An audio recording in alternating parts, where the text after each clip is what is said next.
पड़ोस में ससुराल। आज मेरे मायके से बड़ी मजेदार खुशबू आ रही है। लगता है भाभी या मम्मी कुछ बढ़िया बना रही हैं। चलो जाकर देखती हूँ और लगे हाथ खाकर भी आ जाऊंगी। मायरा घर से बाहर निकलने ही वाली होती है कि पीछे से उसकी सास आ जाती है। ओ मैडम, कहाँ निकली आपकी सवारी हैं?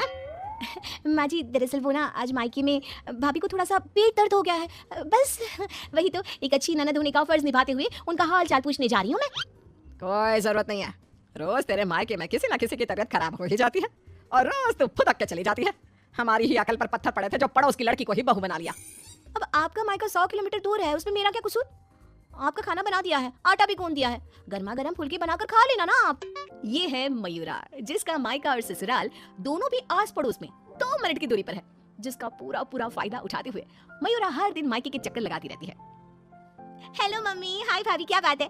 आज तो बड़े ही शाही और लजीज पकवान बने जा रहे हैं। कोई दावत शावत है क्या आज हमारे घर पर? खुशबू आई नहीं कि चली आ गई महारानी चींचों की तरह सूंघती हुई। अरे बेटा, तेरे भाई का प्रमोशन हो गया है, इसी खुशी में उसके मनपसंद पकवान बना रहे हैं। बस आ जाती तू भी, दामाद जी और समधी समधन जी को भी न्योता दे दे। पर मम्मी जी, हमें थोड़ी ना पता था कि ये सब आएंगे। मैंने तो वैसे भी खाना कम ही बनाया है।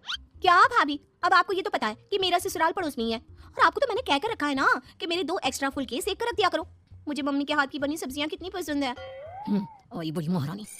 ऐसे ही मयूरा आधा दिन अपने ससुराल में और आधा दिन अपने मायके में गुजारती रहती। एक दिन सुबह नाश्ते के दौरान मयूरा के ससुर धनराज और पति श्लोक। अरे मयूरा, ये क्या? ये पराठा तो आधा कच्चा है और मेरा पराठा तो कुछ ज्यादा ही एक्स्ट्रा पक गया, जो जल गया है, कोयले से भी काला हो गया। ये तो होगा भी क्यों नहीं। ये करम जली सुबह सारा काम ऐसे ही फटाफट गड़बड़ी में जैसे तैसे निपटाकर अपने मायके भाग जाती है। इससे क्या फर्क पड़ता है? सास को अगर चक्कर आ गए दिन दहाड़े, तब कौन आएगा बचाने? ओ कम ऑन माँ जी, चक्कर, और वो भी आपको? दिन भर आप हर आधे घंटे में कुछ न कुछ खाती रहती हो और फिर भी मुझे ताने कस रही हो। Very bad. तो तू कौन से गड है? आई बड़ी। वहाँ मायके के घर में वंदना अपने पति यानी मयूरा के भाई गोपाल से कहती है, गोपाल, तुम ना तुम्हारी प्यारी बहन को समझा कर रखो। अरे तीज त्योहार, रक्षाबंधन, दीपावली, इन सब पे अपने मायके आए तो ठीक लगता है, लेकिन ये मैडम, ये तो रोज ही चली आती है मुंह उठाए। अरे सोचिए मम्मी जी, अगर मैं भी रोज इस तरह अपने मायके जाऊं तो आपको ये सही लगेगा? नहीं ना? फिर वंदना सही कह रही है मम्मी, जरा इस बात पर गौर फरमाइए। हाँ बेटा, मुझे पता है। उस दिन तो गली की औरतें भी सब्जी वाले के यहाँ गप्पे लड़ाते हुए बातें बना रही थी कि मयूरा तो दिन भर सिर्फ अपने मायके में ही रहती है। आज उसे आने दो, मीठे बोल से ही समझाऊंगी, समझ जाएगी वो। फिर जब मयूरा मायके आती है तो, मम्मी, आपको तो कोई दिक्कत नहीं है ना मेरे इस तरह आपसे मिलने यहाँ आने से? ये देख सरोज का मन ममता के मुंह में आ जाता है। ना बेटी ना, तू ऐसा क्यों सोच रही है और तेरी आंखें नम क्यों हैं? तू क्यों रो रही है बेटा? समधन जी ने कुछ कहा है क्या? उफ़ो, ये मम्मी जी भी ना, उन्होंने एक आंसू गिराया नहीं कि पिघल गई। नहीं मम्मी, किसी ने कुछ नहीं कहा, बस आज आपकी बहुत याद आ गई। रोज आपसे मिलती हूँ, लेकिन आज पता नहीं क्या हुआ।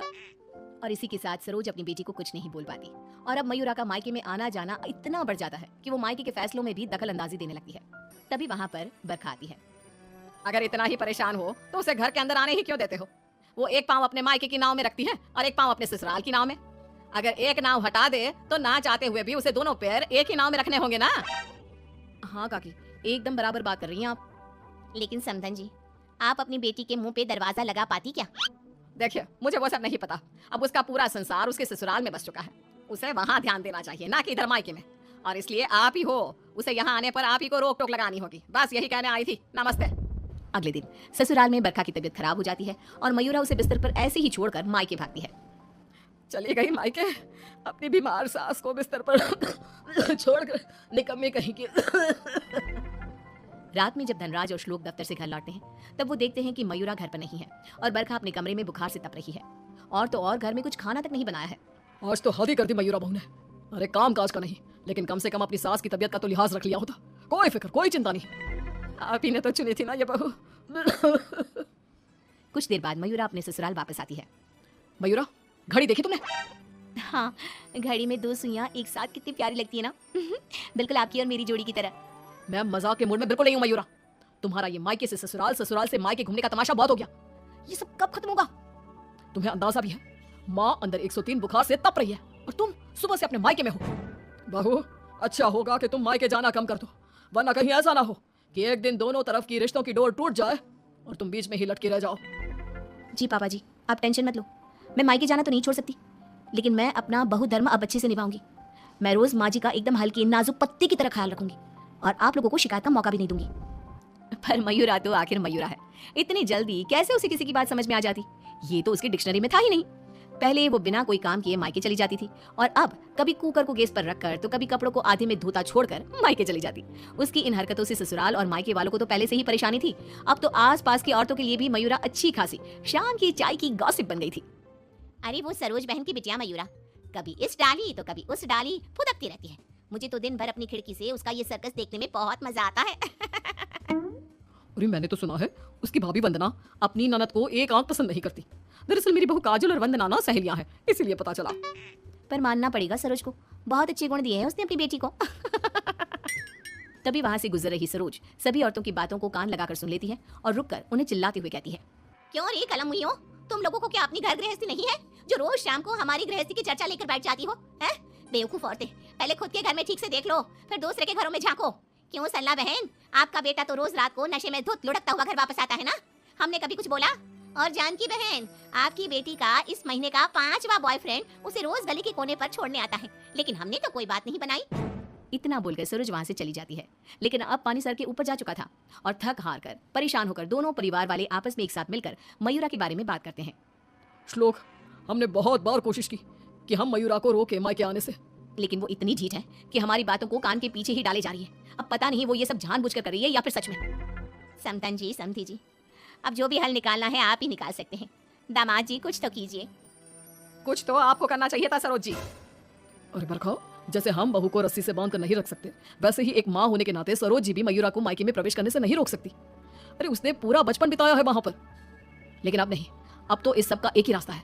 जो काम मैंने 1 साल पहले नहीं किया था वो मैं अब करूंगा। ऐसा क्या कर लेगा तू बेटा? मुझे कंपनी की तरफ से चिरौलीपुरा में ट्रांसफर लेटर दिया गया था, वो भी दुगनी सैलरी के बेसिस पर। लेकिन 1 साल पहले आई इस ऑफर को मैंने मयूरा की खुशियों के लिए ठुकरा दिया था, क्योंकि अगर हम यहाँ से कहीं और जाकर शिफ्ट हो गए तो वो अपने मायके को मिस करेगी। तभी शादी भी नहीं थी और अब ऐसा कुछ भी नहीं है। तो तुम ये कहना चाह रहे हो कि तुम सब यानी मयूरा के ससुराल वाले अब उसके मायके से दूर चले जाएंगे?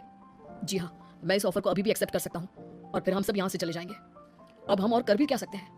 अगर मयूरा को अपने मायके जाने से रोकना है तो बेहतर यही होगा कि उसके पड़ोस के ससुराल को दूर ले जाए और उसके ससुराल वाले ही अलग जाकर रहे, जिससे वो रोज अपने मायके नहीं जा पाएगी।